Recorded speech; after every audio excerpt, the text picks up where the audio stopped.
तो दोस्तों स्वागत है। बहुत इंपॉर्टेंट वीडियो है, जैसे कि आप देख सकते हो 15 मिनट में। हाँ, अगर सही से स्टेप्स जैसे बताया है मैंने पूरा वीडियो में, अगर आप फॉलो करोगे तो 15 मिनट में आपका EPFO एंड ESIC का कॉमन रजिस्ट्रेशन आपके हाथ में रहेगा।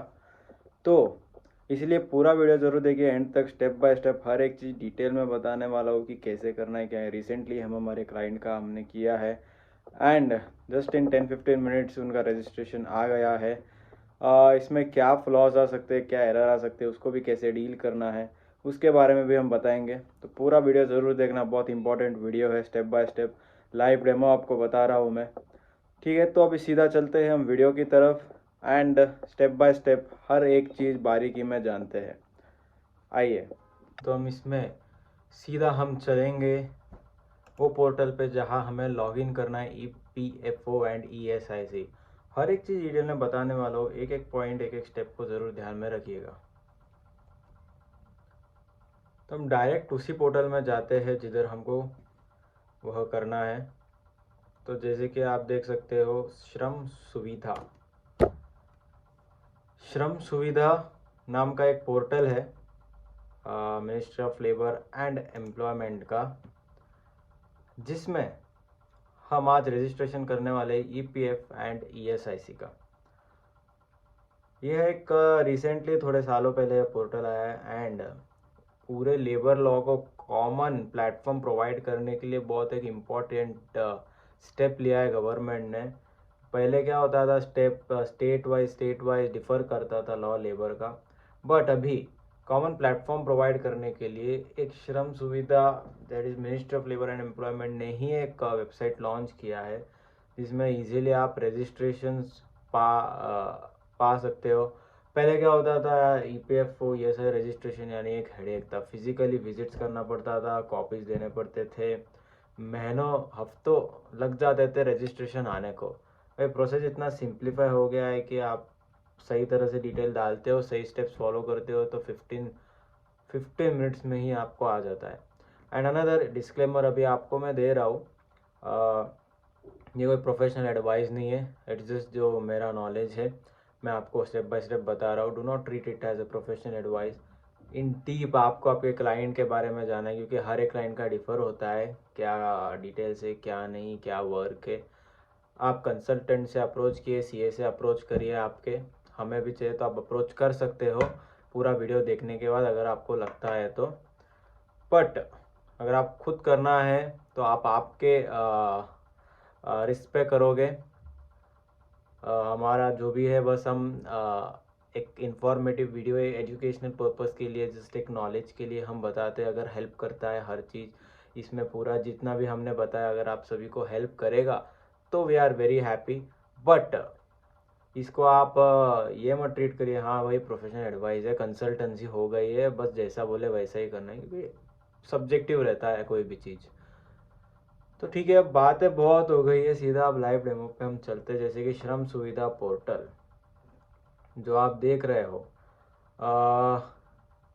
इसमें हमें क्या करना है, पहला तो इधर लॉगिन नहीं जाना है, ये लॉगिन साइन अप अलग चीज़ हो जाता है। रजिस्ट्रेशन हमें किसके लिए करना है, रजिस्ट्रेशन हमें EPF ESI के लिए करना है। पहली बात तो हम जान लेते हैं कुछ चीज़ें। कंपनी का EPF एंड ESI तो स्पाइस प्लस फॉर्म में हो जाता है, डायरेक्टली वही एप्लीकेशन चले जाता है, private limited public limited company का।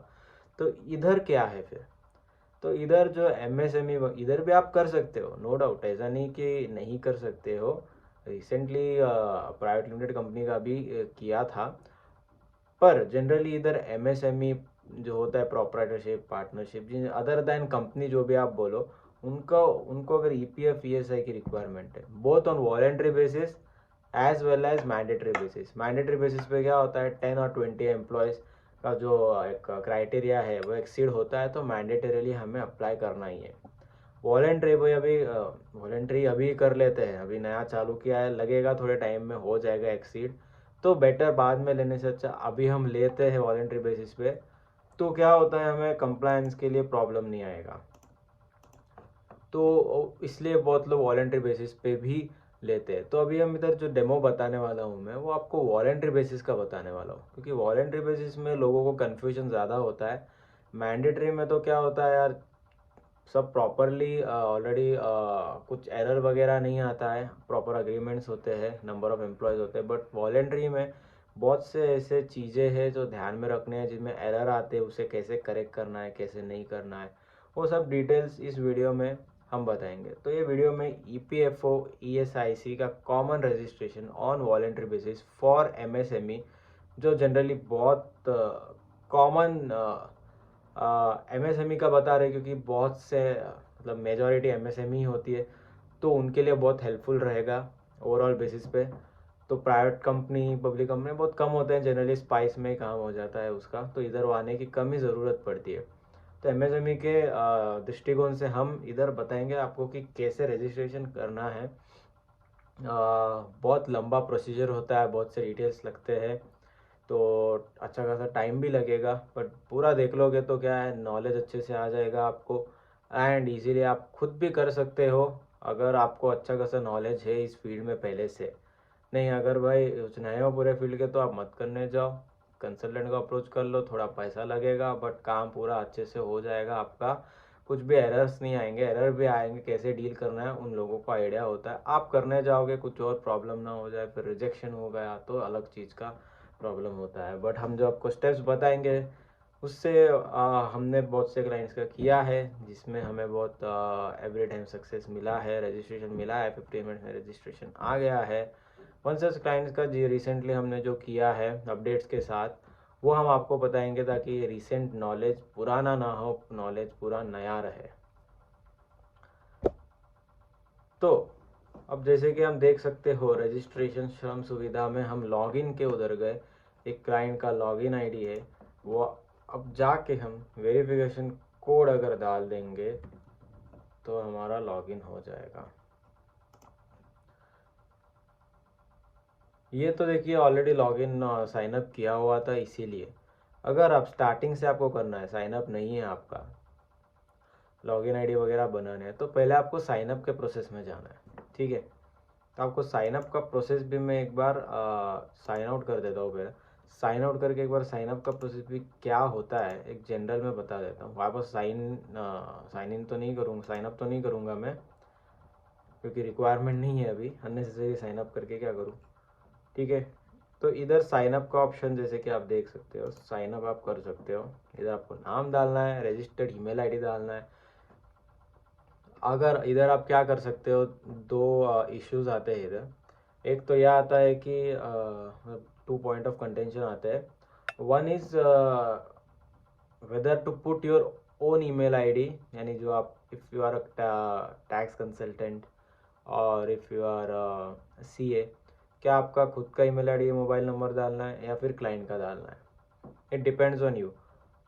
अगर आपका काम यही है, मल्टीपल आते रहते हैं, आप एक प्लेटफॉर्म में सभी क्लाइंट्स का करना चाहते हो, तो आप आपका भी डाल सकते हो। बट क्या है, अपडेट सब आपको आएंगे रिगार्डिंग, बट आप वो रिस्क नहीं लेना चाहते हो, आपके पास वो अपडेट्स ये वो सबका आपको हैसल फ्री वर्क चाहिए, क्लाइंट ही डील करे, क्लाइंट के पास ही आए, ऐसा कुछ है आपका, तो आप बेटर है इंडिविजुअल क्लाइंट्स के डैशबोर्ड बना दीजिए, एंड उसमें भी आप क्लाइंट्स को हैंड ओवर कर दीजिए होने के बाद। नहीं, अगर रेकरिंग है then even you can put yours, and under one platform सभी का आप कर सकते हो, या फिर इंडिविजुअली आप भी कर सकते हो, या आपका चॉइस रहेगा, सब्जेक्टिव मैटर है कैसे करना है कैसे नहीं करना है। बट ऑप्शन दो है, दोनों आप यूज़ कर सकते हो, ऐसा कुछ इशू नहीं है दोनों में। तो जैसे कि आप इधर आप नेम डाल दोगे, नेम डालना है तो भी आप क्लाइंट का डाल रहे हो समझो, तो रजिस्टर्ड आपको उनका जो ईमेल आईडी रहेगा, जो आप एप्लीकेशन में डालोगे, आप वो ईमेल आईडी और मोबाइल नंबर डालिए, तो आपको इजी रहेगा। आप इधर अलग उधर अलग ईमेल आईडी डालोगे तो करस्पॉन्डेंस में आपको इशू आ सकता है, मतलब फॉर क्लाइंट, क्लाइंट को इशू आ सकता है। आपका रहा तो आपका, तो इधर तो आपका ही रहेगा एंड अंदर तो क्लाइंट का ही रहेगा। एप्लीकेशन में आपका क्लाइंट का, आपका एप्लीकेशन में आपका कुछ ईमेल आईडी या मोबाइल नंबर नहीं आएगा। तो दोनों केस में email ID mobile number verification करने में साइन अप आएगा, OTP वगैरह, एक वेरिफिकेशन लिंक जाता है, जो भी आप ईमेल आईडी डालोगे वो ईमेल आईडी को आपका वेरिफिकेशन का लिंक जाएगा। वेरिफिकेशन का लिंक जाने के बाद आपको वेरिफिकेशन लिंक ईमेल पे क्लिक करना है, अकाउंट जो भी आपको वेरीफाई करना है उधर जो भी प्रोसेस रहता है वेरीफाई करने के बाद OTP वगैरह आएगा, पूछेगा, डालने के बाद एक्टिवेट हो जाएगा। एक्टिवेट होने के बाद आपको फिर आपका लॉगिन आईडी पासवर्ड भी मिल जाएगा। वो आपको क्या बोलते हैं, उसमें लॉगिन आईडी पासवर्ड डालो। जब जो लिंक आएगा आपका, उसी में ही लॉगिन आईडी पासवर्ड डालना है, वेरीफाई करना है, एंड वेरिफिकेशन के बाद आपका प्रोसीजर साइनअप का कंप्लीट हो जाएगा। साइनअप होने के बाद यूज़र आईडी पासवर्ड से इधर हमें लॉगिन करना है। ध्यान रखिए, ये लॉगिन में हमें नहीं जाना है, ये लॉगिन में नहीं जाना है। आपको केवल इधर रजिस्ट्रेशन जो प्रोसेस होता है उधर के लॉगिन में जाके करना है, नहीं तो आपका लॉगिन आईडी पासवर्ड काम नहीं करेगा। तो अब कैप्चा डालने के बाद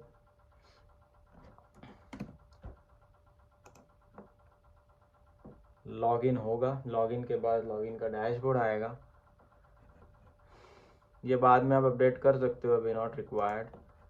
ये सब आप अभी छोड़िए, क्या करना है क्या नहीं। इसका लेबर आइडेंटिफिकेशन नंबर जो सेंट्रल गवर्नमेंट ने एक सेंट्रल प्लेटफॉर्म क्रिएट किया, अलग अलग आइडेंटिफिकेशन नंबर नहीं होने चाहिए for every state, for each entity.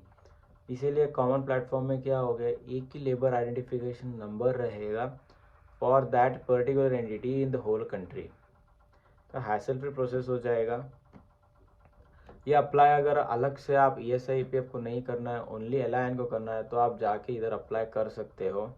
But अगर आपको बस ESI EPF को अप्लाई करना है कॉमन रजिस्ट्रेशन, तो ऑटोमेटिकली आपका बाद में LIN आपको इशू हो जाएगा, तो उसमें आपको अलग से रजिस्ट्रेशन करने की ज़रूरत नहीं है। You can link your various establishment this account.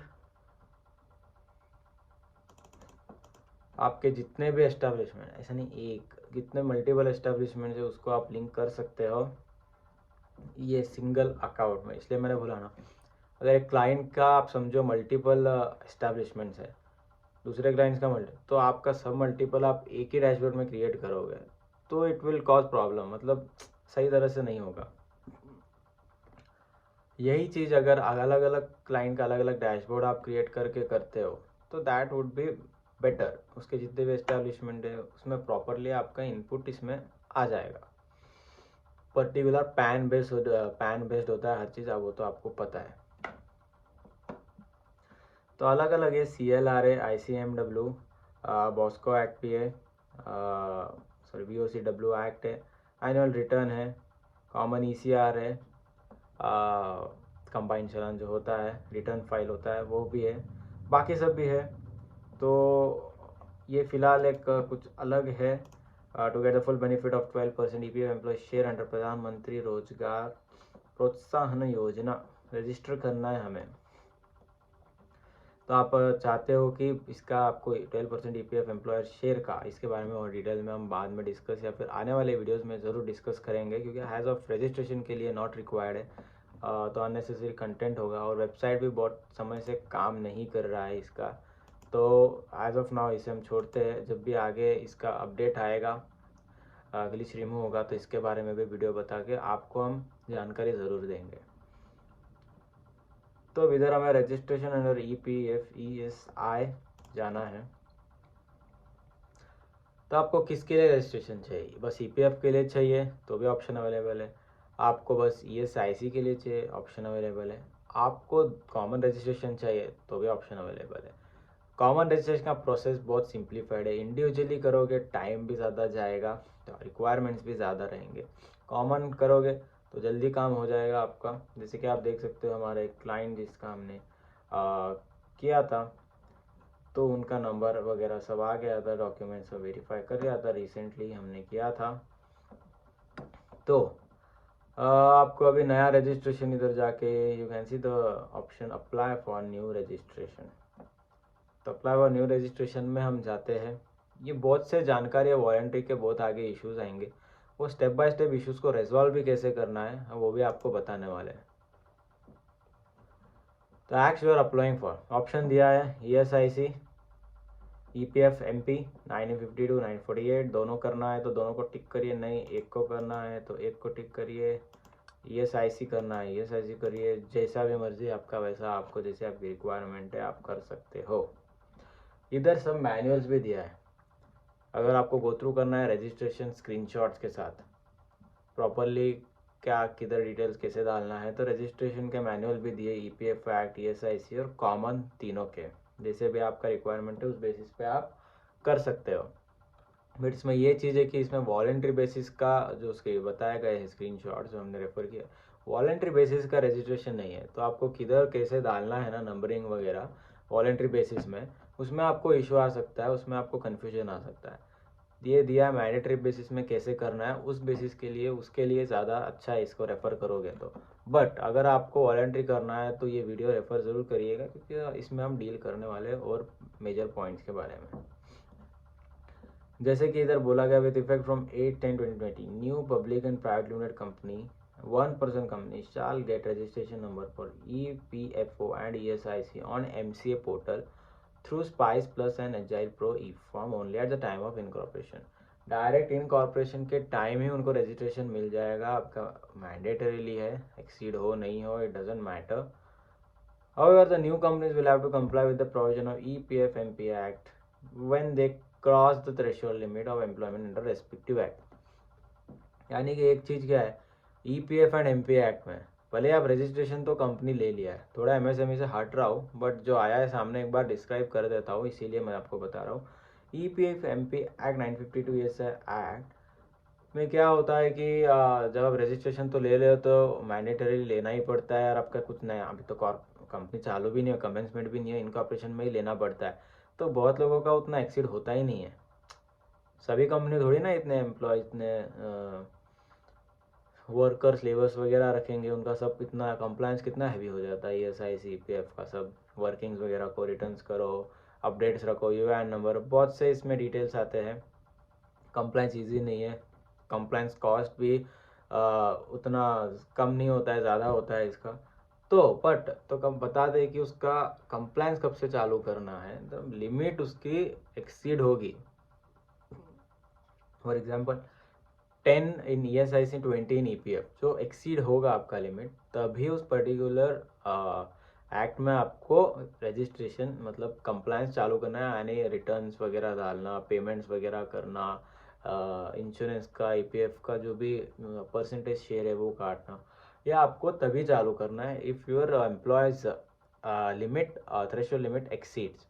नहीं, जब तक नहीं करना है आपको, जब तक आप बस रजिस्ट्रेशन लेके आप छोड़ दो, बाद में जब आएगा तब डालना है। नोटिस वगैरह आएगा, नहीं डाल रहे हो registration, you can easily reply यार अभी तक थ्रेशोल्ड लिमिट क्रॉस हुआ नहीं है, तो इसलिए हम अभी नहीं कर रहे, रिटर्न फाइल वगैरह पेमेंट नहीं कर रहे। वंस थ्रेशोल्ड लिमिट पास होगा, क्रॉस होगा, then we will file the returns. ठीक है, तो ये चीज़, क्योंकि क्या नोटिस कैसे आता है, नोटिस वो लोग ऑटोमेटेड रहता है, जो भी फाइल नहीं कर रहा है रजिस्टर्ड है, ठीक है, बाद में रजिस्टर्ड है, वो कंपनी रजिस्टर्ड है EPF ESI एक्ट में, रिटर्न फाइल नहीं कर रहा है, ऑटोमेटेड सिस्टम नोटिस भेज दो, रिप्लाई तो हमें करना ही पड़ता है कि नहीं अभी हमारा लिमिट क्रॉस नहीं हुआ इसीलिए। तो ये भी चीज़ आपको मैंने बता दी इसी वीडियो में कि भाई नोटिस वगैरह इसके आए ESI EPF के रजिस्ट्रेशन के बाद, तो उसे कैसा डील करना है, कुछ प्रॉब्लम नहीं है, कुछ टेंशन लेने की ज़रूरत नहीं, रिप्लाई करो कि अभी तक लिमिट क्रॉस नहीं हुआ है एंड आपका काम हो जाएगा। तो इसमें मैंने आपको कंपनी के बारे में बता दिया है, इसके बारे में बता दिया है, जैसे कि इसका कंपनी वगैरह का शिफ्ट हो गया है। और पहले क्या होता था, पब्लिक प्राइवेट लिमिटेड का इधर कर सकते थे, जो मैंने स्टार्टिंग में आपको बताया प्राइवेट लिमिटेड का कर सकते थे, पर इतना टाइम हो गया है, 4 साल हो गया, अराउंड 3.5 ईयर हो गया है, उसके पहले कर सकते थे, पहले किए भी थे एंड पर अभी विद इफेक्ट फ्रॉम दैट 2020 अक्टूबर ये कंपनी का रजिस्ट्रेशन श्रम सुविधा में नहीं होगा, उसका मैंडेटरीली उधर ही होगा आपका। ठीक है ना, तो इधर बस आपका MSME and other than company ही होगा।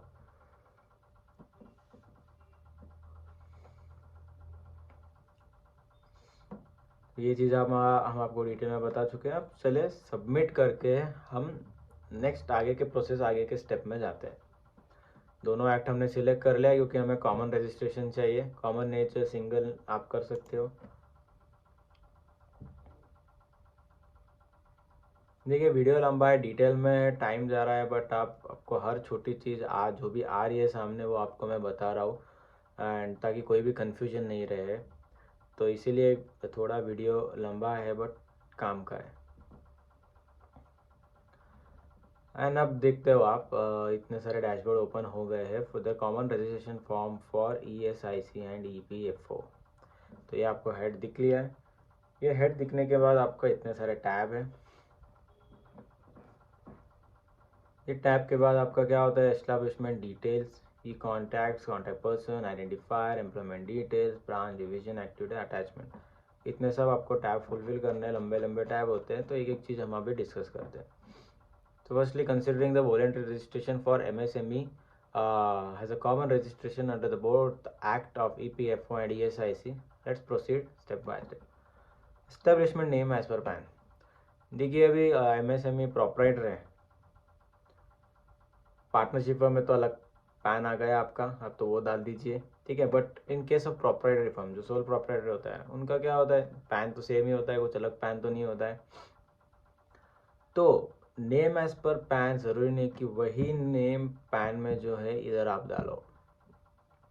इसका शॉर्ट क्या मतलब है, ट्रेड नेम डालना है हमें। जो भी आपका सोल प्रोपराइटर का ट्रेड नेम है वो आपको डालना है, ना कि आपका पैन कार्ड का name in case of sole proprietorship, क्योंकि उसके पैन सेम ही होता है, अलग नहीं होता है। तो आपका ट्रेड नेम, फॉर एग्जांपल आपने GST ले रखा है, GST में आप legal name is as per PAN. Trade name आप जो ट्रेड नेम आप यूज़ करते हो वो ट्रेड नेम है। तो वो ट्रेड नेम अगर आपने GST ले रखा है तो आपको GST में जो ट्रेड नेम है वो आपको एस्टैब्लिशमेंट नेम में डालना है। बट प्रोपराइटरी फर्म नहीं है, अदर देन प्रोपराइटरी फर्म है, तो वो केस में आप क्या कर सकते हो, पार्टनरशिप फर्म है तो जो अलग पैन आता है, इसका भी सेपरेट लीगल एंटिटी, मतलब इसका सेपरेट पैन आता है डिफरेंट फ्रॉम दी ओनर और पार्टनर। वैसे केस में तो इजीली आइडेंटिफाई कर सकते हो, एज पर पैन डालना है। ओनली प्रॉपर केस में क्या है, आपको ट्रेड नेम डालना है which is as per your GST certificate. और एक चीज़ मैं बोलूँ, रजिस्ट्रेशन, कॉमन रजिस्ट्रेशन करने के पहले आपको क्या चीज़ें चाहिए, आपको बहुत से डॉक्यूमेंट्स चाहिए रहेंगे।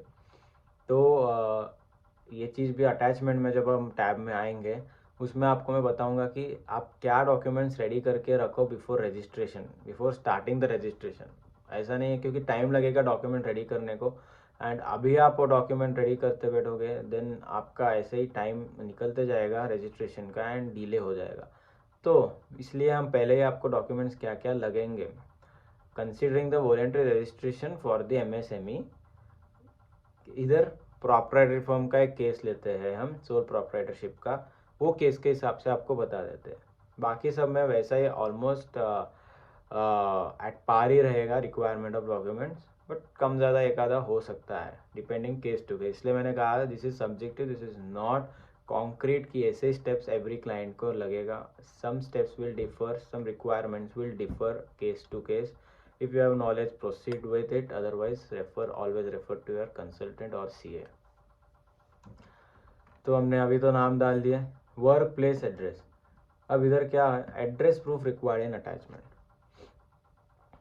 आपका जो एड्रेस प्रूफ है, यानी कि आप फॉर एग्जांपल बहुत सारे टाइप के एड्रेस प्रूफ आएंगे। अगर आप खुद ही ओनर हो, आप जिधर आप बिजनेस कर रहे हो, आप जिधर भी बिजनेस कर रहे हो वो चीज़ के, आप लैंड के बिल्डिंग के ओनर आप ही हो, तब तो कुछ प्रॉब्लम ही नहीं। जो भी आपके नाम पे उधर बिल आता है, पावर कनेक्शन, यूटिलिटी बिल, वो एड्रेस आप डाल सकते हो as a proof of attachment, and वही सेम एड्रेस आपको इधर डालना है। इन शॉर्ट आप GST के लिए भी वही दोगे, तो GST में जो एड्रेस आ गया आप वही डाल सकते हो, एंड एज GST को भी एड्रेस प्रूफ अटैच कर सकते हो, या फिर आप जो आपका यूटिलिटी बिल वगैरह है उसे भी आप अटैच कर सकते हो। आगे के टाइम में हम बताएंगे, बहुत सारे ड्रॉप डाउन में लिस्ट है क्या क्या अटैच करना है क्या क्या नहीं। बट ये ध्यान में रखना है कि जैसा एड्रेस है, एड्रेस प्रूफ में जो भी आप प्रूफ दे रहे हो उसमें जैसा एड्रेस है सेम टू सेम आपको वैसा ही लिखना है। एक भी लेटर ऊपर नीचे कम ज़्यादा आपको नहीं करना है, ठीक है। Same to same letter number जो भी रहेगा वैसा ही आपको इधर लिखना है, कुछ भी आप चेंज नहीं करना है, आपको कम ज़्यादा नहीं करना है। हाँ भाई उधर अच्छा नहीं लग रहा है, उधर वैसा नहीं, उधर स्पेलिंग मिस्टेक है, हाँ स्पेलिंग मिस्टेक भी आपके एड्रेस प्रूफ में रहा ना, तो भी आप इधर जैसा एड्रेस प्रूफ में है वैसा ही लिखो। चाहे तो आप पहला कुछ गलती है तो एड्रेस प्रूफ को करेक्ट कर लो, अपडेट करो, तो बाद में इधर करो, बट एड्रेस प्रूफ से चेंज नहीं होना चाहिए। एड्रेस प्रूफ में जैसा है वैसा ही रहना चाहिए। तो आपने डाल दिया रिटेल प्रेमाइसिस नेम, जो भी आपका एड्रेस प्रूफ में रहेगा, location, state, district, pin code, locality, police station, setup date आएगा आपका, बिजनेस कब सेटअप हुआ है, एस्टेब्लिशमेंट कब हुआ है, डेट ऑफ जैसे कि कंपनी में क्या होता है डेट ऑफ इनकॉर्पोरेशन, तो इसमें क्या होता है फॉर एमएसएमई प्रॉपर्टरशिप में आपका कब आपने सेटअप किया, तो उसका प्रूफ क्या है, सबसे बेस्ट प्रूफ ये होता है तो उद्यम होता है। उद्यम एमएसएमई जो आता है वो होता है, अगर आपने ले रखा है तो, नहीं ले रखा है तो इसके पहले आप वह भी अप्लाई कर सकते हो, इसमें यूज़ आ सकता है। अगर आप एमएसएमई उद्यम उद्यम नहीं लेना चाहते हो या आपने नहीं लिया है तो ऑप्शनल है, इसमें आप जीएसटी सर्टिफिकेट, जीएसटी तो चाहिए ही, तो जीएसटी सर्टिफिकेट का जो आप सेटअप डेट होता है, जो जीएसटी सर्टिफिकेट में डेट मेंशन होता है, वो आप डेट इधर सेटअप डेट में डाल सकते हो। कैटेगरी आपकी क्या है, कमर्शियल एस्टैब्लिशमेंट है, ईटिंग हाउस है, फैक्ट्री है, माइन है, अम्यूज़मेंट एंटरटेनमेंट, होटल है, जो भी आपके कैटेगरी है उसे आपको, आपका बिजनेस का क्या कैटेगरी है, क्या कोई कमर्शियल एस्टैब्लिशमेंट है, ट्रेडिंग है, या फिर कुछ आपका खाने का ईटिंग वगैरह restaurant type, fast food joint, factory है, माइन है, होटल है, रेस्टोरेंट, शॉप, थिएटर है, इसमें से फॉल नहीं करता है ना कुछ भी आपका कैटेगरी, तो बेस्ट है। आपको कुछ कन्फ्यूजन है तो अदर सिलेक्ट कर लीजिए, गलत मत सिलेक्ट करिए कैटेगरी, कुछ कन्फ्यूजन, हाँ श्योर शॉर्ट है कि भाई यही है मेरा, then select it. Otherwise the next option, the best option is if you are not sure about which category your business falls in, then it's better that you select the others category। ठीक है, तो इसके बाद ownership, ownership यानी ownership status कैसा है, structure कैसा है आपके फर्म का, जैसे कि मैंने कहा ना, सेंट्रल गवर्नमेंट कंट्रोल है, एचओएफ है, फर्म है, एलएलपी है, कंपनी है। देखो कंपनी का भी इधर एक्चुअली ऑप्शन आता है, उन्होंने कहा था कि it is disabled, stopped, but still company का ऑप्शन भी इधर दिया गया है, अभी तक निकाला नहीं गया है। बट हम सजेस्ट करेंगे कि एमसीए के थ्रू ही कंपनी का कुछ भी हुआ जाए, इधर नहीं किए सो ही बेटर है। तो कुछ का आप आगे प्रॉब्लम आया तो देन अननेसेसरी आप क्यों रिस्क लेते हो। तो हमारा क्या इधर प्रॉपर्टी फर्म से, फॉर एग्जांपल हम प्रॉपर्टी फर्म सेलेक्ट कर लेते हैं, प्रॉपर्टी का पैन डालते हैं, पुलिस स्टेशन वगैरह जो आपके एड्रेस है उसकी नियरेस्ट पुलिस स्टेशन क्या है उसका आप नाम डाल दो, सेटअप डेट आपने बताया था जीएसटी सर्टिफिकेट के हिसाब से डाल दो, कैटेगरी जो भी है आपका। अगर आप इधर फैक्ट्री सिलेक्ट करोगे तभी ये आपका फैक्ट्री का एनेबल हो गया, मैंडेटरी आपको ये सब डिटेल्स डालने पड़ेंगे। फैक्ट्री किसमें, फैक्ट्री एक्ट में आपको रजिस्ट्रेशन लेना पड़ता है, अगर आप फैक्ट्री का करते हो तो उसका लाइसेंस लेना पड़ता है, उसका एक्ट होता है, सेक्शन होता है, लाइसेंस नंबर होता है, उस फैक्ट्री का इशू कौन किया है, प्लेस क्या होता है, ट्रायल प्रोडक्शन का क्या होता है, डेट, वो सब लाइसेंस में होता है मेंशन, तो वो हिसाब से आपको डालना होता है। अगर फैक्ट्री है तो उसके पहले आपको फैक्ट्री एक्ट में रजिस्टर करके उसका लाइसेंस लेना पड़ता है। हम इधर क्या करते हैं, अदर्स लेते हैं, तो डिसेबल हो जाएगा। अगर आपका स्टार्टअप है, स्टार्टअप आप डाल सकते हो, स्टार्टअप के लिए DIPP का आपको स्टार्टअप सर्टिफिकेट लगता है to prove yourself as a startup, तो वो आपको लगेगा, उसका सर्टिफिकेट का डेट। MSME है फॉर हमारे केस में, जैसे कि हमारा सोल प्रोप्राइटर MSME है, तो वो केस में हमें क्या है, MSME रजिस्ट्रेशन नंबर भी हम डाल सकते हैं, कोई मैंडेटरी नहीं है, क्योंकि देखिए मैंडेटरी मतलब क्या होता है, require fields are indicated by and asterisk जो बोलते हैं हम, मैंडेटरी जो इतने इंडिकेटेड किया है बाय सिंबल वही मैंडेटरी है, अदर देन दैट मैंडेटरी नहीं है। आपके पास है तो आप डालिए, कोई भी डिटेल्स हिडन मत रखिए, क्योंकि आगे पता चला डिटेल्स आपने इनपुट नहीं किया है, डिटेल्स आपने इनकम्प्लीट प्रोवाइड किया है तो इशू आ सकता है। तो इसलिए जो भी आपके पास अगर डिटेल्स है, वैलिड डिटेल्स है, तो आप डिटेल्स डाल दीजिए, भले ही ऑप्शनल है तो भी। हाँ, बट ऐसा डिटेल्स मत डालिए जो आपको कन्फ्यूजन, कॉन्ट्रडिक्शन क्रिएट करे ना, क्योंकि फिर एप्लीकेशन रिजेक्ट होने के चांसेस भी होते हैं। तो हम ये केस में MSME सर्टिफिकेट नंबर आप डाल सकते हो, जो MSME का जो आपको सर्टिफिकेट उसमें रहता है, डेट भी होता है, ओनरशिप डिटेल। तो ये बहुत लोगों को इधर कन्फ्यूजन होता है कि ओनरशिप डिटेल में क्या डालें, तो डेट ऑफ रजिस्ट्रेशन पूछ रहा है, ओनर पूछ रहा है, इशू डेट पूछ रहा है, रजिस्ट्रेशन डीड नंबर, ये सब क्या है, ओनरशिप का कहाँ से लाए, बहुत लोग ऐसे पूछते, बहुत से हमारे क्लाइंट्स भी ऐसे क्वेश्चन आया था उनको भी, जो खुद से करने जा रहे थे, फिर एट द एंड कंसल्ट करना ही पड़ा। तो ऐसा ही होता है कि बहुत सी चीज़ें होती है, जो हर बारीक चीज़ सब्जेक्टिव होती है, जो हमें समझ नहीं आती है, इसलिए कोई भी चीज़ पूरा सीखने के बाद, समझने के बाद ही हमें करना चाहिए। डेट ऑफ रजिस्ट्रेशन, तो इसमें हम क्या है जनरली ये हम पर्टिकुलर क्लाइंट है जिसका हमने किया था, वो हिसाब से, जिसका वॉलंटरी बेसिस पे किया था, MSME प्रॉपर्टी फर्म, उनके हिसाब से हम बताते हैं कि डेट ऑफ रजिस्ट्रेशन वो चीज़ है, आपका जो GST है। फॉर एग्जांपल अगर MSME है तो MSME में आपका date of registration of MSME जो रहेगा आप वो डाल सकते हो। For example date of setup, business का रजिस्ट्रेशन कब हुआ, आप ओनर कब बने बिजनेस का, वो डेट इधर डालना है आपको। It can be as per your GST और MSME, हाँ, बट मैच होना चाहिए। और आपका इधर सेटअप डेट से ना कम नहीं होना चाहिए। सेटअप आपने अभी किया है, ओनर पहले ही बन के बैठे हो, ऐसा नहीं होगा, पॉसिबल नहीं होगा। ठीक है, तो date of registration should match with date of setup, या फिर बाद का भी हो सकता है। ठीक है, पहले का नहीं हो सकता। फॉर एग्जांपल अभी आपको मैं बता दूँ, डेट ऑफ सेटअप आप ले लो 28/02/24, ठीक है, एंड इधर मैं रजिस्ट्रेशन डेट ले लेता हूँ 18/2023। तो आगे आपको क्या आ जाएगा, एंड इधर से ओनरशिप का मैं लेता हूँ। ठीक है, ओनरशिप का लेता हूँ मैं, तो ये आपका काम हो गया। बाद में आप इधर ये डेट चलेगा, बट इसके पहले का जो डेट है बाद में आपको आगे एरर बताएगा जब आप नेक्स्ट को जाओगे। ठीक है, तो रजिस्ट्रेशन का डेट, आप जो भी आपका डेट ऑफ रजिस्ट्रेशन है एज पर MSME GST इधर, एंड सेटअप डेट आपका मैच होना चाहिए। ठीक है, तो नेक्स्ट चीज़ क्या है, नंबर ऑफ ओनर्स, कितने ओनर्स है। प्रॉपर्टी फर्म में क्या होता है, एक ही ओनर होता है।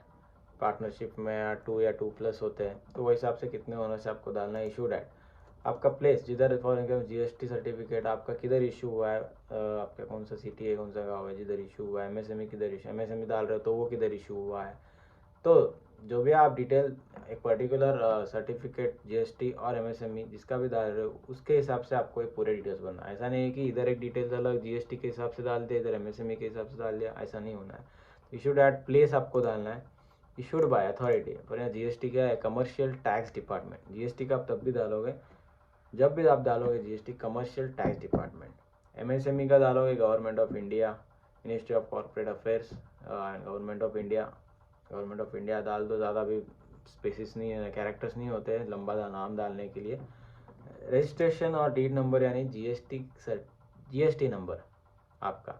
MSME है तो MSME का नंबर, आपका सर्टिफिकेट का नंबर, दोनों में से जो भी रहेगा आपका वो डाल सकते हो। मैं MSME GST पे फोकस कर रहा हूँ क्योंकि सोल प्रोप्राइटर है, MSME है, तो मेजरली सेटअप के लिए उनका ये 2 डॉक्यूमेंट्स ही एक इम्पोर्टेंट होते हैं एंड इजीली अवेलेबल भी हो जाते हैं ये। तो इसके बाद हम ये होने के बाद क्या कर सकते हैं, आप ड्राफ्ट सेव करते जाइए। बहुत इंपॉर्टेंट चीज़ है कि ड्राफ्ट सेव करते जाए, क्योंकि कभी भी कम ज़्यादा हो जाता है तो फॉर एग्जांपल नेट का कुछ इशू आ गया, पावर ऑफ हो गया सिस्टम, एनीथिंग, कुछ ग्लिच आ गया, एरर आ गया, आपका सेव नहीं रहा ड्राफ्ट, देन आपको अगेन न्यू रजिस्ट्रेशन अप्लाई करके वापस पूरा प्रोसीजर करना पड़ेगा। बेटर है सेव एज ड्राफ्ट करिए, काम हो जाएगा आपका। फिर आप जब भी रेज्यूम करना चाहो, आप वहाँ आपका रेज्यूम का ऑप्शन होता है एंड डायरेक्टली आप आगे से चालू कर सकते हो। तो हम नेक्स्ट पे जाएंगे, तो ये आप सबको पूछेगा आपको ये सब डालना है करके, तो एज ऑफ नाउ तो छोड़ दीजिए। ठीक है, तो ये आपका ई कॉन्टैक्ट्स क्या होता है आपको पता है। ई कॉन्टैक्ट्स यानी जो भी ईमेल आईडी है, मोबाइल नंबर वगैरह है, आपका ओनर का जो ईमेल आईडी मोबाइल नंबर है वो आपको इधर लिंक करना है। तो ध्यान से इनपुट करिएगा क्योंकि इसमें ही सभी आपके करस्पॉन्डेंस कम्युनिकेशन जाएंगे। तो 2 बार चेक करिएगा कि ईमेल आईडी मोबाइल नंबर बराबर है कि नहीं। ये होने के बाद आप नेक्स्ट कॉन्टैक्ट पर्सन्स में जाएंगे, बहुत इंपॉर्टेंट टैब है। प्राइमरी मैनेजर और ओनर, बहुत लोग इसमें कंफ्यूज हो जाते हैं। भले ही प्राइमरी मैनेजर ऑप्शनल है, बट अगर आपका कोई मैनेजर है प्राइमरी तो आप इसमें उसका डिटेल डाल सकते हो। ठीक है, here applicant has to enter the details of manager person responsible for supervision of establishment. This information is mandatory ESIC and mandatory EPFO only one establishment. Factory रहता तो डालना कंपलसरी है, इसलिए हमारा फैक्ट्री नहीं है इसलिए ये ऑप्शनल बता रहा है। पर तब भी अगर आपका कोई मैनेजर है तो बेटर है कि आप इसका डिटेल डाल दो, उसका नाम वगैरह डालना है, मैनेजर का नाम डालना है, मैनेजर की डिटेल्स डालना है, designation, PAN, father name should be as per PAN, जो है पैन आइडेंटिटी प्रूफ दोगे उसके हिसाब से होना चाहिए, हर एक लेटर हर एक कैरेक्टर, कुछ भी चेंज नहीं होना चाहिए। Date from which in position, यानी जो आप सेटअप डेट आपने डाला है ना, वही डेट आप क्या डालो इधर पे डाल दो, क्योंकि जब आपका बिजनेस सेटअप हुआ है तभी आपने मैनेजर रखा, मैनेजर तभी से है। बट आगे जब नहीं है, फॉर एग्जांपल अभी मैनेजर नहीं है आपका, तो ये टैब में डालने की ज़रूरत नहीं। ये टैब आप में कब डालोगे आप मैनेजर का डिटेल्स, जब आपका मैनेजर है। आपका मैनेजर है तो आपका मैनेजर कब से है, तब से आपका बिजनेस है। बिजनेस आपका कब से, सेटअप डेट के हिसाब से, सेटअप डेट का आप इधर पोजीशन में डाल दो। एड्रेस, एड्रेस होना चाहिए मैनेजर का रेसिडेंशियल एड्रेस, उसका बिजनेस का या आपके बिजनेस का एड्रेस नहीं डालना है इधर। बहुत लोग इधर कंफ्यूज हो जाते हैं और अपना वर्क एड्रेस डाल देते हैं, जो कि पहले work address proof of attachment as a starting time में पूछा था ना, वही एड्रेस इनपुट कर देते हैं, तो गलत होता है। रेसिडेंशियल एड्रेस डालना है उसके आधार के हिसाब से आपको। प्राइमरी ओनर यानी आप जो ओनर हो, सोल प्रॉपर्टी हो, इस उसका डिटेल्स आएगा इधर। उसका date from which in position same, setup date का आप डाल सकते हो, डेजिग्नेशन एंड प्रॉपर पैन आपका इधर आपका रेसिडेंशियल एड्रेस डालना है आपको, ना कि आपका वर्क का। तो आपका रेसिडेंशियल एड्रेस और वर्क एड्रेस डिफर कर सकता है, मेजॉरिटी डिफर करता है। एंड आपका एड्रेस आप डालो इधर residential which is as per your Aadhaar. और ओनर है यानी प्रॉपर्टी के अदर देन पार्टनरशिप पे समझो, तो आप और ओनर है आपके, तो इधर ऐड मोर ओनर जाके आप और रिकॉर्ड्स ऐड कर सकते हो। क्योंकि हमने प्रॉपर्टी सिलेक्ट किया है इसलिए ये टैब डिसेबल्ड है। अगर पार्टनरशिप सिलेक्ट करते तो टैब या फिर अदर कुछ सिलेक्ट करते तो और ओनर का टैब ओपन हो जाता था। ये अपना हो गया है, ऐड कर देंगे आप। इस करने के बाद next identify, identify nothing but क्या है, आपके गवर्नमेंट इशूड डॉक्यूमेंट्स है, लाइसेंसेस है, which will act as identify, यानी वो देख के आपका बिजनेस का एक अप्रूवल आएगा, वो देख के आपका बिजनेस का एक ऑथेंटिसिटी प्रूव होगा कि आपका बिजनेस है। तो identifier is nothing but that, ये बहुत कोई हाई फाई वर्ड या कुछ ऐसा नहीं है कि क्या है भाई आइडेंटिफायर, नहीं। सिंपल डॉक्यूमेंट्स वगैरह है, लीगल डॉक्यूमेंट्स वगैरह है, जिसका आपको इधर डिटेल मेंशन करना है। कितने भी, एक तो मैंडेटरी है डालना, for example license by health authority, municipal, excise, contract labour act, fire authority, GST, RBI का, एनबीएफसी के लिए, रजिस्टर ऑफ कंपनी का, सेल्स एक्ट का, स्टेट एक्साइज, शॉप स्टाफ, बहुत सारा है। अदर्स भी डाल सकते हो अगर आपके पास इसमें से कौन सा भी नहीं है। फॉर एग्जांपल आपके पास जीएसटी अभी तक नहीं है, जीएसटी तो रहता है, इनके जीएसटी ने एमएसएमई का है आपके, अदर्स डाल के एमएसएमई का आप डिटेल्स, सर्टिफिकेट का, उद्यम जो उद्यम आधार होता है उसका डिटेल आप डाल सकते हो। ठीक है, नहीं भाई शॉप एस्टेब्लिशमेंट टाइप का शॉप लाइसेंस जो भी मैंडेटरी होता है एमएसएमई के लिए वो आप डाल सकते हो। सबसे बेस्ट है जीएसटी आप डाल दो। जी आइडेंटिफायर वैल्यू, वैल्यू यानी कुछ नंबर नहीं डालना है आपको, जीएसटी नंबर डालना है बस, ऐसा नहीं है कि कोई वैल्यू डालना है आपको। ठीक है, name as on identifier, GST में आपका क्या नाम है सर्टिफिकेट में वो आपको डालना है, आपके बिजनेस का, ना कि आपके personal trade name. Date of issue, date of issue GST certificate का इशुएंस डेट वो आपको डालना है, इशूड बाय जीएसटी अथॉरिटी यानी commercial tax department, issued at place, place यानी कि जिधर भी आपका इशू किया है, और जीएसटी एड्रेस और आपका जो भी प्रूफ है, एड्रेस प्रूफ मैच करता है तो आप mark it as address proof select करके ऐड कर सकते हो। ऐड करना ज़रूरी है, ऐसे ही जाके नेक्स्ट नहीं करना है, ऐड करना है तभी ऐड होगा। ठीक है, ये चीज़ हो गया। नेक्स्ट आप चलते एम्प्लॉयमेंट डिटेल, बहुत इंपॉर्टेंट टैब है, बहुत ज़्यादा, और इधर ही बहुत से मेजर ग्लिचेस होते हैं एम्प्लॉयमेंट टैब्स में, एरर्स आते हैं। पहला तो do E P F M P act applies, हाँ भाई अप्लाई होता है मैंडेटरीली तो यस, नहीं आप वॉलेंट्री कर रहे हो तो आपको वॉलेंट्री कवरेज अप्लीकेशन करके सिलेक्ट करना है। ठीक है, मैंडेटरी है तो यस करना है, अदरवाइज वॉलेंट्री कवरेज में सिलेक्ट करना है, वरना गड़बड़ हो जाएगा। Number of employees including excluded employees as on date of application, यानी कि टोटल एम्प्लॉयज़ अभी तक आपके कितने हैं। वॉलेंट्री है तो समझो आपका एक्सीड नहीं हुआ होगा 10-20 का क्राइटेरिया, इसलिए वॉलेंट्री कर रहे हो। समझो 5 6 कितने भी आपके, तो आप 6 समझो 6 डाल दो इधर, एप्लीकेशन आज डाल रहे हो उसका डेट 6 डाल दो।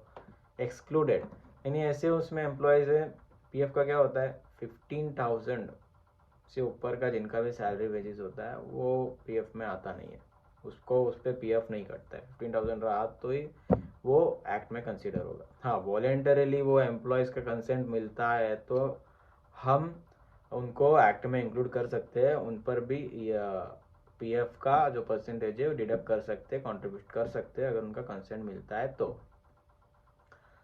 अगर नहीं, उनको एक्सक्लूड करना है, उनका कंसेंट नहीं एक्सक्लूड करना है, तो वैसे एम्प्लॉयज़ को आप इधर एक्सक्लूड में डाल दीजिए। फॉर एग्जांपल 6 है, एक का सैलरी है 25,000 20,000, तो उसको आप 1 excluded, total number of employees including excluded 6 आ जाएगा and number of excluded employees 1 आ जाएगा। ठीक है, तो इस तरह से हो जाएगा आपका date of agreement between employer और एम्प्लॉय मेजॉरिटी। लास्ट में अटैचमेंट में एक अग्रीमेंट होता है जब वॉलेंट्री का कवरेज करते हैं, वो अग्रीमेंट का डेट आपको डालना है एंड सब्सिक्वेंट डेट में आपको कुछ मेंशन नहीं करना है। अग्रीमेंट में सेम डेट जो अग्रीमेंट का डेट है उधर वो ही आपको सब्सिक्वेंट डेट में भी डाल देना है। उस अग्रीमेंट के बारे में कैसे करना है, क्या फॉर्मेट है, और वो उसके बारे में भी हम बताएंगे आपको। Date from which act applied, क्योंकि भाई मैंडेटरी नहीं है तो ऐसा कुछ डेट नहीं है, वॉलेंट्री है। मल्टीनेशनल एमएनसी वगैरह है, ब्रांचेस वगैरह है, कंपनी इंटरनेशनल में है क्या, नहीं तो छोड़ दीजिए।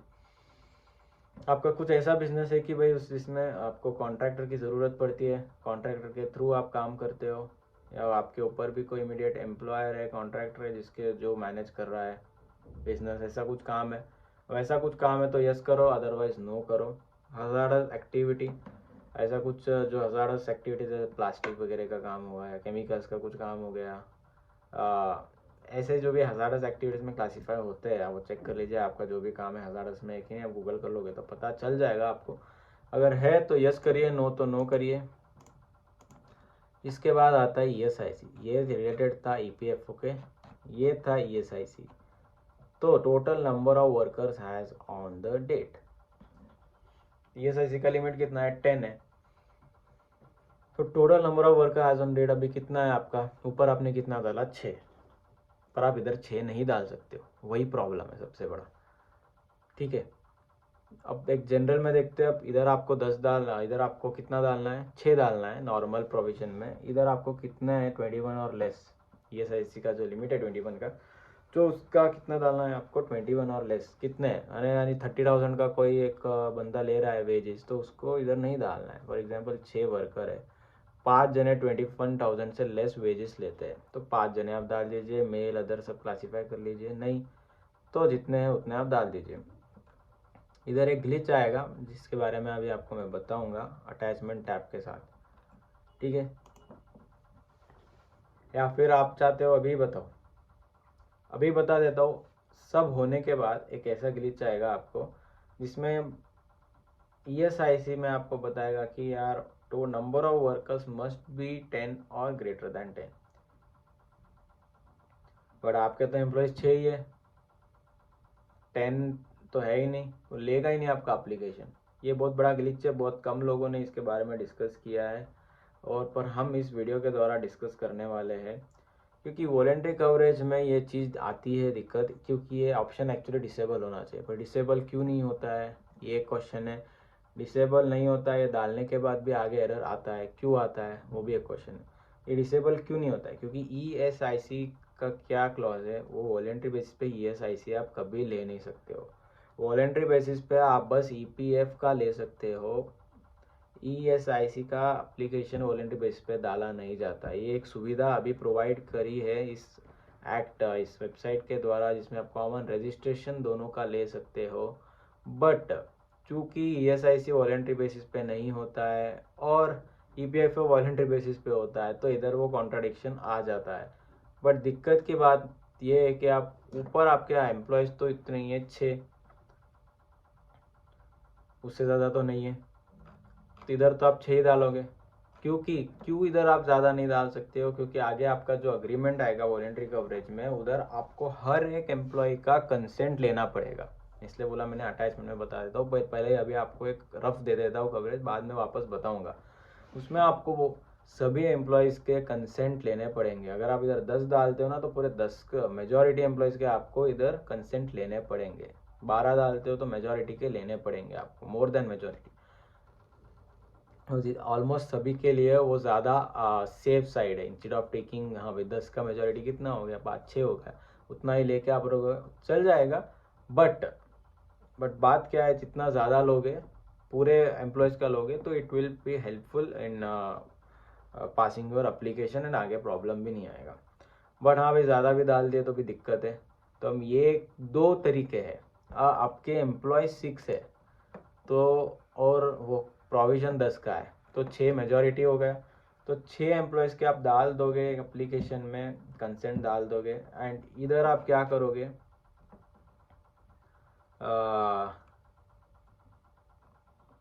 करोगे, इधर 10 मेंशन करोगे। इधर आपको 10 मेंशन करना पड़ेगा, इधर आपको उतना मेंशन करना पड़ेगा। इधर कम मेंशन कर सकते हो, पर ये आपको 10 से कम आप मेंशन नहीं कर सकते हो। 10 से कम इधर आपने मेंशन किया तो आगे आपको एरर आना कंफर्म है और आपका एप्लीकेशन सबमिट नहीं होगा जब तक आप 10 नहीं करोगे।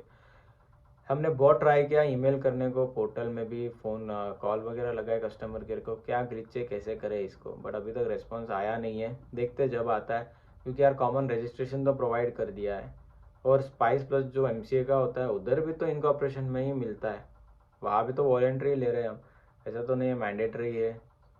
वहाँ तो अभी तक बिजनेस भी चालू नहीं होता है तभी ले लेते, तो वहाँ ऐसा ऑप्शन है, तो इधर ऐसा ऑप्शन क्यों नहीं है? इधर क्यों ऐसा बताना पड़ता है कि यार इतने एम्प्लॉयज़ ही डालना है, हमें 10 ही डालना है मैंडेटरी के हिसाब से? तो इधर भी कुछ चेंजेस आने चाहिए। तो देखते हैं आगे ज़रूर चेंजेस आने का एक होप है, इंग्लिश करेक्ट है होने का होप है। जब तक क्या करना है, हमें फ़िलहाल 10 डालना है इधर, और कुछ ऑप्शन तो है नहीं। 10 डाल दोगे, इधर आपके जितने हैं उतने ही आप डालिए। इधर भी आप 10 डाल दोगे तो आप 6 का ले सकते हो। अगर आपके 6 एम्प्लॉयज़ हो तो 6 एम्प्लॉयज़ का आप मेजॉरिटी में कंसेंट लेके भी काम कर सकते हो मैच के हिसाब से। नहीं तो आपके जितने इधर एम्प्लॉयज़ है एक्चुअल में, उतना लेके उनका कंसेंट लेके भी आप काम कर सकते हो। तो दोनों में आपका एप्लीकेशन आ जाएगा, कुछ दिक्कत की बात है नहीं। क्योंकि ग्लिची वैसा ही कुछ नहीं कर सकते, उसका यही एक सलूशन है जितना तक मुझे अभी तक मैंने देखा है।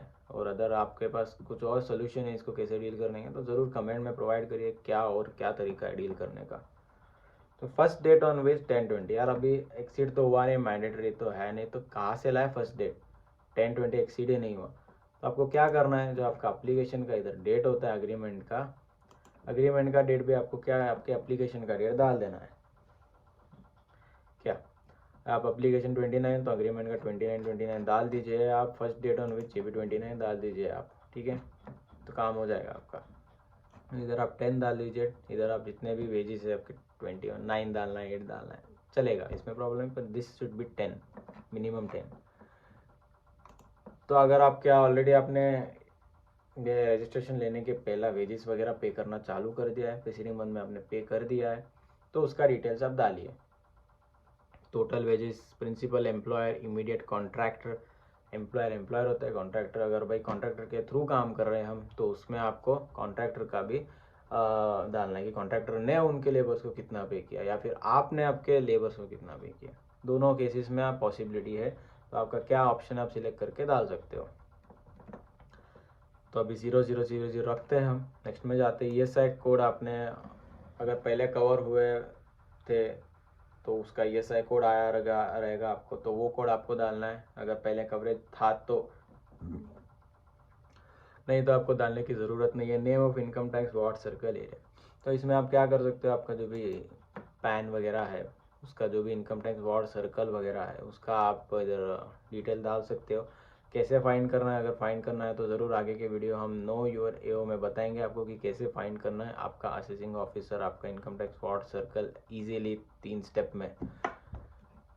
बट अभी के लिए आप जो भी आप आपका पैन ITR रिटर्न में भी होता है वो डाल दीजिए आप। Maximum number of that can be employed as per license 0 डाल दीजिए, क्योंकि अभी आपका भाई मैक्सिमम पता नहीं हमको, लाइसेंस वगैरह का कुछ है नहीं कॉन्सेप्ट अभी, एंड वॉलेंट्री है, तो 0 डाल दीजिए। वर्क क्या है आपका वो आप शॉर्ट में ब्रीफ में इधर लिख सकते हो, 2-3 वर्ड्स में क्या वर्क करते हो। अब ये चीज़ कॉमन हो गया, ये चीज़ बस हो गया ESIC के लिए, ऊपर का हो गया EPFO के लिए, इसके बारे में हमने बताया। अदर डिटेल्स जैसे कि हमने कहा आपका बिल्डिंग प्रीमाइसेस खुद का ओन है, लीज है, रेंट है, लीज का अग्रीमेंट कराया तो लीज डालिए। एड ऑफ पावर या इलेक्ट्रिसिटी वगैरह लगता है नहीं लगता है, आजकल देखो इलेक्ट्रिसिटी थोड़ा बहुत काम में आता ही है, तो आप यस डाल के ही काम करिए, आगे ना आज नहीं तो कल तो काम आएगा। इलेक्ट्रिसिटी का यूज़ तो सर्विस रहो या फैक्ट्री रहो तो इलेक्ट्रिसिटी तो यूज़ थोड़ा बहुत तो रहता ही है। हायर और change in name, there is change in the name of unit ownership. हाँ भाई, मतलब हायर वगैरह है मेरा, तो ओनरशिप तो बदला है क्योंकि मैंने दूसरे ओनर से लिया है लीज़ पे। आपका रेंट अग्रीमेंट है तो आप हायर और रेंटेड लीजिए। लीज फ्रॉम रेंट फ्रॉम सब एक ही, ऐसा मत कहना रेंट है तो भाई लीज में कैसे डालूँ, ऐसा कुछ नहीं है। हायर रेंट लीज का सेम टैब रहेगा ये आपका।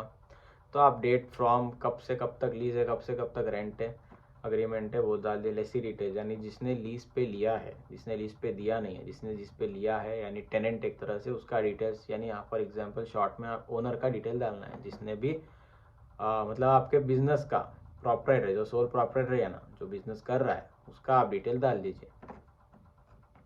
डिटेल आप जो पहले डाले उससे मैच होना चाहिए। तो ये आपका होने के बाद नेक्स्ट टैब आपका है ब्रांच डिवीज़न।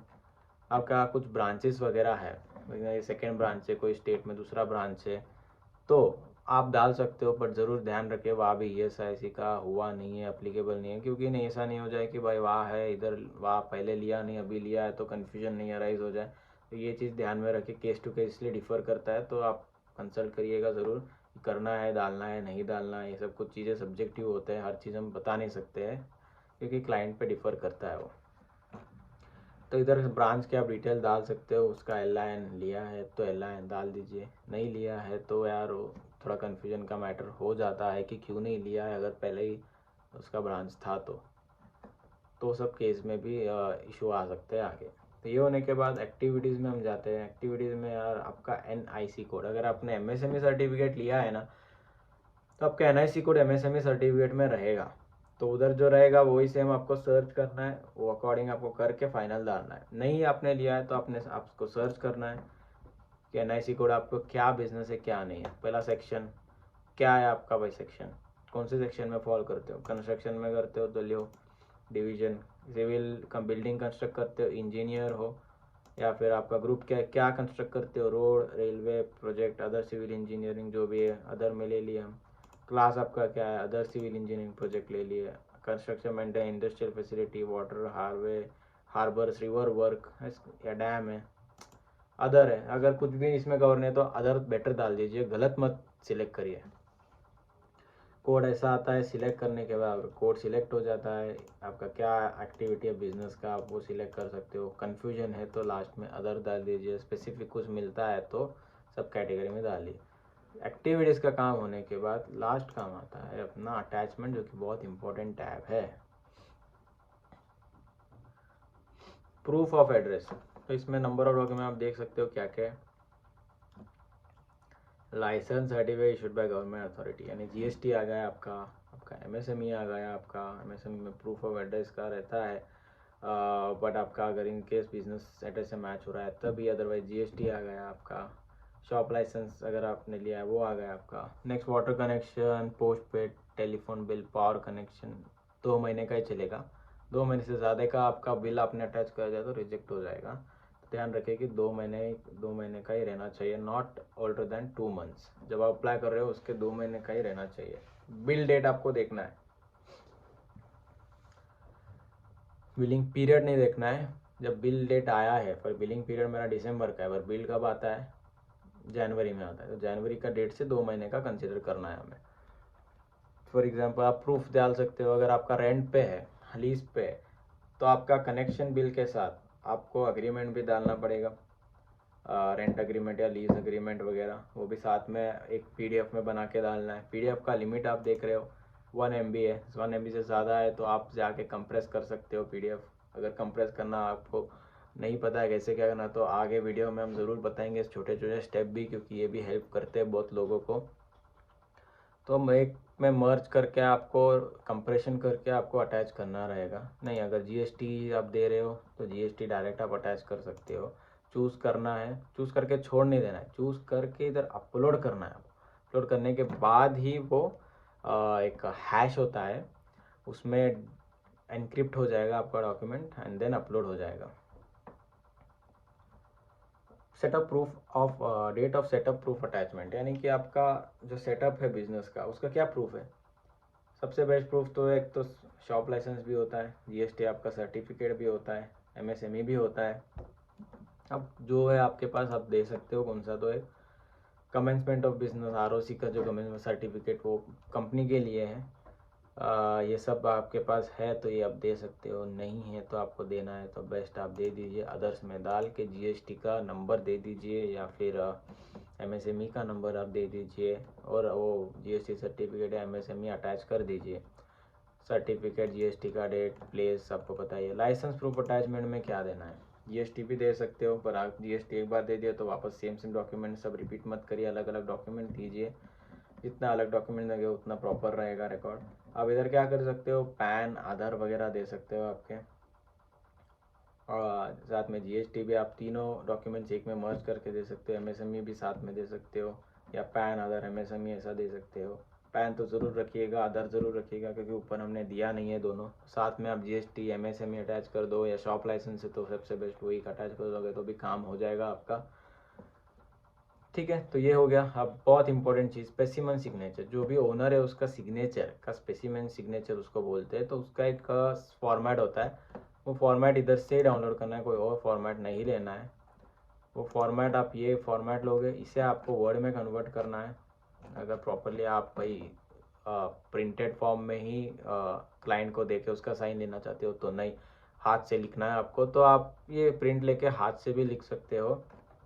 और जितने भी एम्प्लॉयर है उनका आप इधर डिटेल्स भर के उनके 3 साइन लेना रहता है आपको। भाई आप सोल प्रॉपर्टी एक ही ओनर है तो उसके 3 साइन लेना होता है। ये 3 साइन लेते हैं क्योंकि भाई मैच होना चाहिए ना।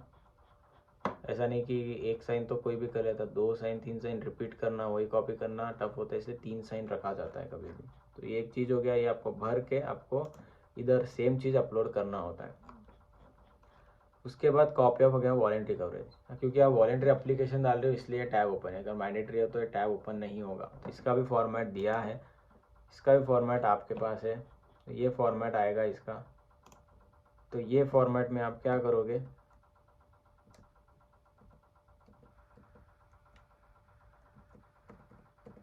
हिंदी इंग्लिश दोनों में फॉर्मेट होता है। जो भी आप भाषा में आप कंफर्टेबल हो वो लैंग्वेज में आप लिख सकते हो, कुछ भी चेंजेस नहीं करना है, जैसा फॉर्मेट वैसे ही रहेगा।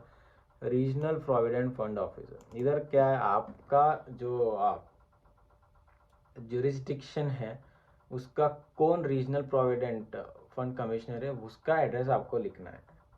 ठीक है, वो आपको कैसे फाइंड करना है, वो आपको वेबसाइट में जाके फाइंड करना है। आपका रीजनल प्रोविडेंट फंड ऑफिसर का जुरिडिक्शन आपका प्लेस डालोगे आप, एक वेबसाइट आएगा, वो आप वेबसाइट में आप जाके देखोगे तो आपको फंड ऑफिसर आपका स्टेट और डिस्ट्रिक्ट डालोगे तो आपका nearest fund regional provident fund officer कौन है। जोनल ऑफिसर अलग हो गए, हेड ऑफिस अलग हो गया, आपको रीजनल ऑफिस का एड्रेस डालना है। वो बताता हूँ आपको कैसे सर्च करना है। डेट डाल दिया आपने, कंपनी का इधर नाम डाल दिया, इधर कंपनी का नाम डाल दिया, इधर क्या है विथ डेट ऑफ इफेक्ट, आपको एप्लीकेशन का जो डेट है वही डेट आपको डालना है। 12% इधर आपको डालना है। इधर क्या करना है, सभी एम्प्लॉयर्स का, जो भी एम्प्लॉयज़ का सॉरी, आपको डिटेल्स डालना है। जितने भी आपके एम्प्लॉयज़ हैं उनका वॉलेंट्री कंसेंट ले रहे हो। अब लेस देन 10 ही हो गया, क्योंकि 10 से ज़्यादा तो मैंडेटरी हो जाता था। तो आप समझो आप 5 या 6 आपके, तो पूरे एम्प्लॉयज़ का आपको इधर उनका नाम, father name, date of birth, आपको अगर हाथ से लिखना है तो आप डाउनलोड करके सॉरी प्रिंट आउट करके आप लिख सकते हो, या फिर आपको इधर ही करना है तो वर्ड में कन्वर्ट करके आप कंप्यूटर में ही प्रॉपरली फॉर्मेटिंग करके लिख सकते हो। देन आप साइन के लिए प्रिंट आउट दे के स्कैन करके अपलोड कर सकते हो, एनीथिंग जैसा भी आपको लगे। तो ये करने के बाद इधर आपका कंपनी का नाम आ जाएगा। ये जैसा फॉर्म वैसा ही रहना है। 6 एम्प्लॉय तो ऐसा नहीं कि सब टैब्स टेबल आप डिलीट कर दो, जैसा फॉर्मेट को मत छेड़ो आप। इधर वही डालना है आपको, कंपनी नाम डालना है, आपका बिजनेस का नाम डालना है, डेट डालना है सेम जो सेटअप डेट है, परसेंटेज डालना है। बाकी इधर आपका 12%, इधर आपको अग्री करना है। कंट्रीब्यूशन एट द रेट जो आपका है एम्प्लॉयर का कॉन्ट्रैक्ट वो आपको डालना है। इधर आपका सील, बिजनेस का सील साइन के साथ आपको रेडी करना है। तो ये डॉक्यूमेंट रेडी होने के बाद आपको जाके इधर अपलोड करना है। अपलोड करने में आपका काम हो गया। अपलोड करने के बाद आपको चेक कर लेना एक बार वापस।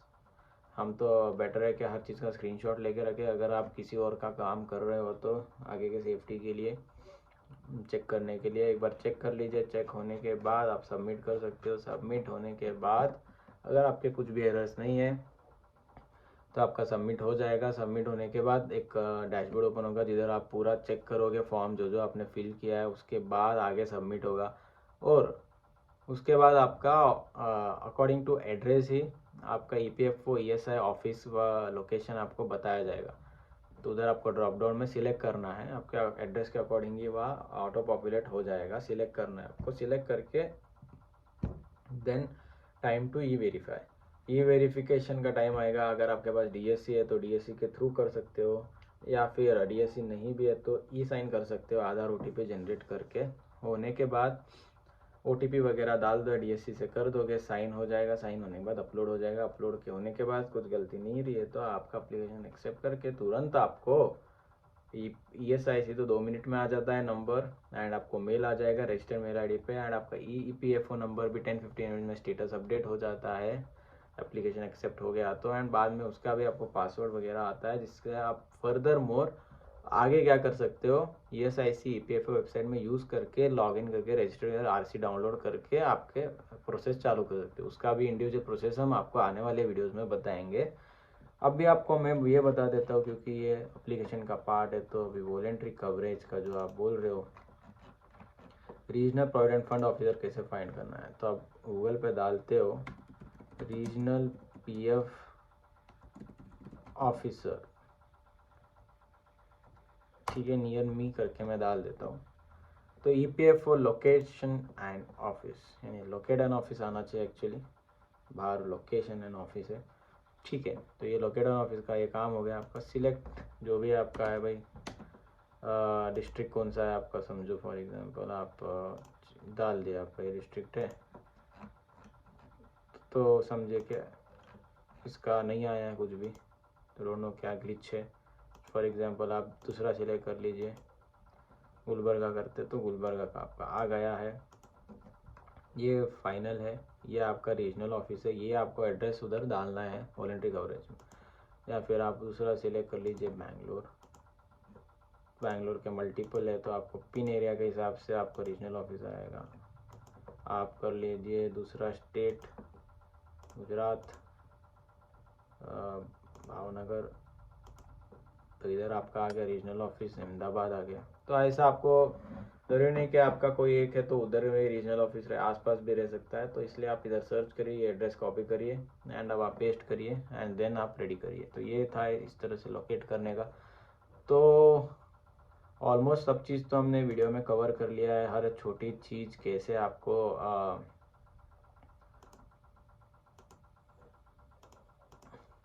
बेसिक डिटेल्स रजिस्ट्रेशन से लेके साइन अप से लेके माइन्यूट डिटेल हर चीज़ का कैसे क्या करना है, क्या एरर्स आ सकते हैं, क्या नहीं आ सकते, कैसे प्रूफ डालना है, क्या डॉक्यूमेंट्स करना है, कैसे फॉर्मेट्स फिल करना है, उसमें क्या ध्यान रखना है, क्या नहीं ध्यान रखना है, आगे क्या आ सकता है, कैसे आएगा, कैसे नहीं आएगा, हर चीज़ आप हमने ये वीडियो में पूरा प्रोसेस आपको बता दिया है। होने के बाद पूरा शॉर्ट अगर सही रहा तो आपका 15 मिनट में आपका कंफर्म आ जाएगा। उसके आगे का प्रोसेस आप कर सकते हो।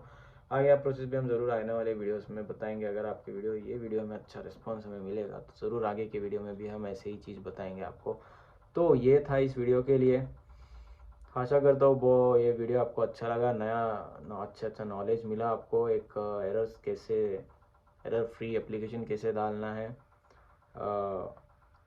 क्या डिटेल्स होते हैं, क्या प्रोविजंस है, कॉमन रजिस्ट्रेशन ESI का क्या लिमिट है, क्या रिक्वायरमेंट है, अलग करें तो क्या एडवांटेज है, क्या नहीं। अलग भी कर सकते हो, ऐसे ही आएगा, जस्ट अलग अलग टैब आ जाएगा। EPFO का अलग रिक्वायरमेंट, जो ESI के अलग रिक्वायरमेंट्स थे वो उसमें नहीं आएंगे। जो कॉमन एंड EPFO के रिक्वायरमेंट्स थे पूरे, वो चीज़ EPFO के इंडिविजुअल एक्ट में आ जाएंगे। जो कॉमन रजिस्ट्रेशन ESIC का और ESIC के डेट बस जो डिटेल्स थे वो ESIC में आ जाएगी इंडिविजुअल में। इसमें कॉमन है तो आपका क्या है, वर्क टाइम भी बचता है और आपको जल्दी भी मिल जाएगा आपका रजिस्ट्रेशन अप्रूव होकर। बस कुछ चीज़ें एयर्स फ्री करने के लिए ध्यान में रखनी है जो हमने आपको बताया है। तो आप रजिस्ट्रेशन करने के पहले आप क्या करिए, कुछ चीज़ें ध्यान में रखिए। पहले तो यार आपके पास क्या है, एक तो जीएसटी आपका हो जाना चाहिए, एमएसएमई अगर आप करना चाहते हो हो जाना चाहिए। बैंक अकाउंट भी आप रेडी रखिए, सील रेडी रखिए आपका। शॉप लाइसेंस भी बेटर है अगर आप लेके रखते हो तो ये सब चीज़ें हैं, कुछ चीज़ें जो आपको डीएससी भी लगता है तो आगे जो भी रिटर्न वगैरह डालना है तो चाहिए रहता है। ऐसा तो ई साइन है बट डीएससी रहा तो भी हेल्पफुल होता है, तो वो आप लेके रख लीजिए। ये सब चीज़ें लेके आप रखिए। कौन सा भी चीज़ डॉक्यूमेंट्स यूज़ आ सकता है, डिफ़र करता है कभी कभी requirement depending on the ownership structure, ownership type. तो इसलिए ये सब चीज़ें बेसिक है, आप अपने पास रेडी रखिए। देन एप्लीकेशन जाइए तो आपका application sure short hassle free streamline हो जाएगा प्रॉपरली। ठीक है, तो थैंक यू सो मच। ऐसे ही हमारे चैनल के साथ बने रहिए, ऐसे ऐसे इंपॉर्टेंट वीडियोस टॉपिक पे लाएंगे, लाइव डेमो के साथ लाएंगे जो आपको बहुत इजीली तरीके से आपको बताएंगे क्या करना है क्या नहीं। Thank you so much. Stay connected with our channel for more updates. Do share this video यार, बहुत इंपॉर्टेंट चीज़ है, हर एक को शेयर करिए। हर एक बंदा समझ जाएगा कि क्या है ईपीएफओ ईएसआई, कैसे क्या रजिस्ट्रेशन करना है। ठीक है, थैंक यू सो मच।